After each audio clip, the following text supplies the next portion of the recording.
4 fraksi di Dewan Perwakilan Rakyat setuju menggulirkan hak angket terkait status Basuki Cahayapurnama yang kembali aktif sebagai Gubernur DKI Jakarta. 4 fraksi itu adalah fraksi PKS, fraksi Partai Demokrat, fraksi Partai Gerindra, dan fraksi PAN. Ya, sementara itu Wakil Ketua DPR RI Fahri Hamzah justru menilai hak angket belum diperlukan. Ia menilai sebaiknya dilakukan hak interpelasi terlebih dahulu.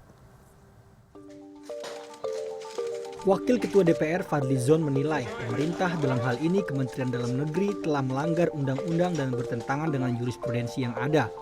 Sebab menurutnya sejumlah kepala daerah yang tersangkut kasus hukum selama ini langsung diberhentikan. Kita akan mengajukan satu pansus angket Ahok Gate, gitu ya, karena ini terkait dengan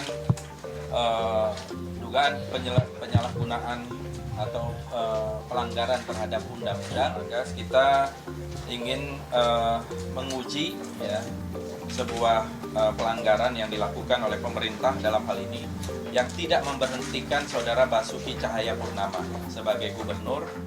Sementara itu Wakil Ketua DPR RI Fahri Hamzah justru menilai hak angket belum diperlukan. Ia menilai sebaiknya dilakukan hak interpelasi terlebih dahulu karena prosesnya lebih mudah dan cepat. Jika jawaban atas hak interpelasi itu tidak memuaskan, barulah kemudian diajukan hak angket. Khusus untuk Kemendagri, saya kira interpelasi aja biar cepat. Karena kalau interpelasi itu prosesnya relatif lebih cepat, kita ingin mendengarkan jawaban resmi pemerintah. Tapi saya menganggap bahwa kalau ini diangket, ini akan menjalar gitu.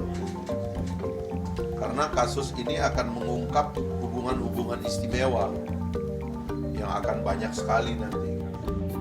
Menteri Dalam Negeri Cahyokumolo sebelumnya beralasan keputusannya tidak memberhentikan Ahok sebagai Gubernur DKI sudah sesuai perundangan. Sebab kasus yang menjerat Ahok belum berkekuatan hukum tetap.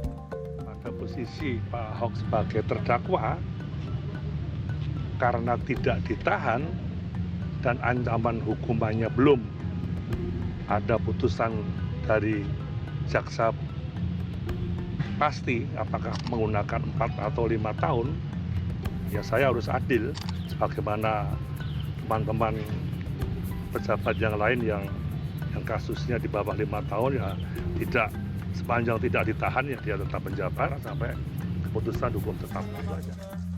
4 fraksi di DPR telah menginisiasi hak angket penonaktifan Basuki Cahayapurnama sebagai Gubernur DKI Jakarta. Sebanyak 90 anggota DPR dari fraksi Gerindra, PKS, PAN, dan Partai Demokrat menandatangani pengajuan hak angket tersebut. Agus Firmansyah, CNN Indonesia.